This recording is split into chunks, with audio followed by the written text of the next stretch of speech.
Halo semua, berjumpa lagi dengan saya Alrisdo Aji Junior, NIM 19051214111 dari Prodi Sistem Informasi 2019B. Pada kesempatan kali ini saya akan menjelaskan tentang DHCP server.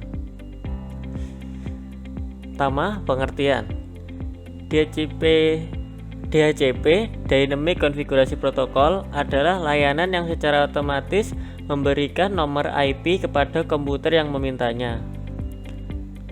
Komputer yang memberikan nomor IP disebut sebagai DHCP server, sedangkan komputer yang meminta nomor IP disebut sebagai DHCP client. Itu intinya. Selanjutnya, cara kerja DHCP server. DHCP menggunakan 4 tahapan proses untuk memberikan konfigurasi nomor IP. Jika klien memiliki NIC lebih dari 1 dan perlu nomor IP lebih dari 1, maka proses DHCP dijalankan untuk setiap adaptor secara sendiri-sendiri. 1. DHCP discover. Klien meminta nomor IP ke server. Broadcast mencari DHCP server. 2. DHCP offer. DHCP server bisa 1 atau lebih server jika memang ada 2 atau lebih DHCP server yang mempunyai nomor IP, memberikan penawaran ke klien tersebut. 3. DHCP request. Klien memilih penawaran DHCP server yang pertama diterima dan kembali melakukan broadcast dengan message menyetujui peminjaman tersebut kepada DHCP server. 4. DHCP acknowledgement. DHCP server yang menang memberikan jawaban atas pesan tersebut berupa konfigurasi nomor IP dan informasi lain kepada klien dengan sebuah acknowledgement. Kemudian klien melakukan inisialisasi dengan mengikat atau binding nomor IP tersebut dan klien dapat bekerja pada jaringan tersebut, sedangkan DHCP server yang lain menarik tawarannya kembali. Kelebihan.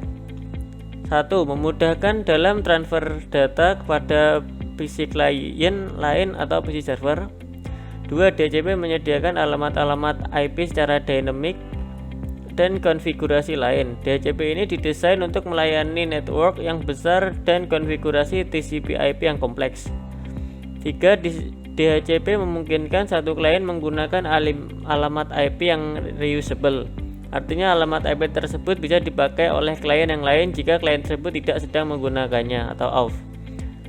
Selanjutnya, DHCP memungkinkan suatu klien menggunakan satu alamat IP untuk jangka waktu tertentu dari server. Dan DHCP akan memberikan satu alamat IP dan parameter-parameter konfigurasi lainnya kepada klien. Kekurangan DHCP server. Semua pemberian IP bergantung pada server. Maka dari hal itu, jika server mati, maka semua komputer akan disconnect dan saling tidak terhubung. Saya akan langsung ke percobaan. 1 skenario. Dalam percobaan ini kita akan mensimulasikan DHCP server dan DHCP client di atas jaringan wireless bridge yang telah kita praktikumkan sebelumnya. Yang bertindak sebagai DHCP server adalah PC server dan yang bertindak sebagai client adalah laptop dan smartphone. Seperti ini skenarionya. Langkah percobaan. 1. Buatlah skema jaringan seperti gambar di atas. Oke. Ini sudah, saya tambahkan servernya.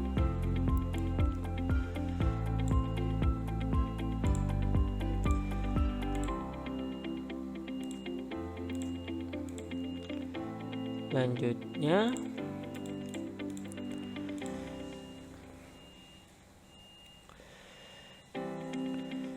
setting IP server secara statik 192.168. Oke.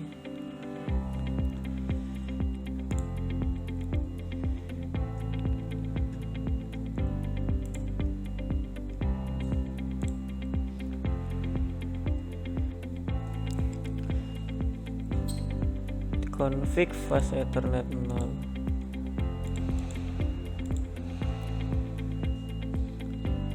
static dengan IP 192.168.1.253. Subnet mask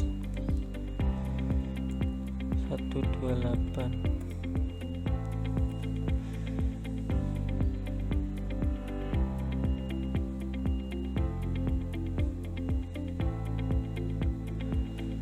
Kita ulang dulu.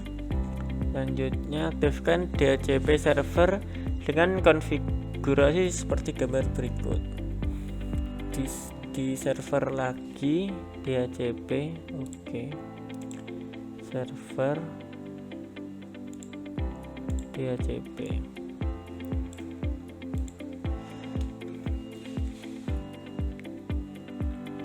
Di on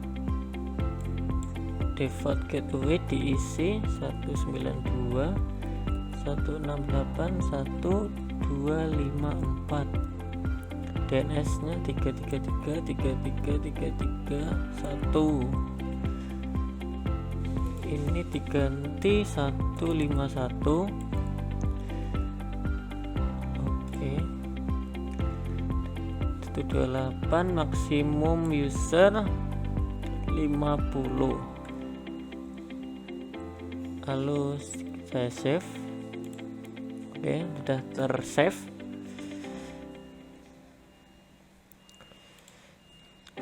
Langkah keempat, aktifkan laptop dengan menggunakan DHCP client dan pastikan sudah mendapatkan IP dari DHCP server. Laptop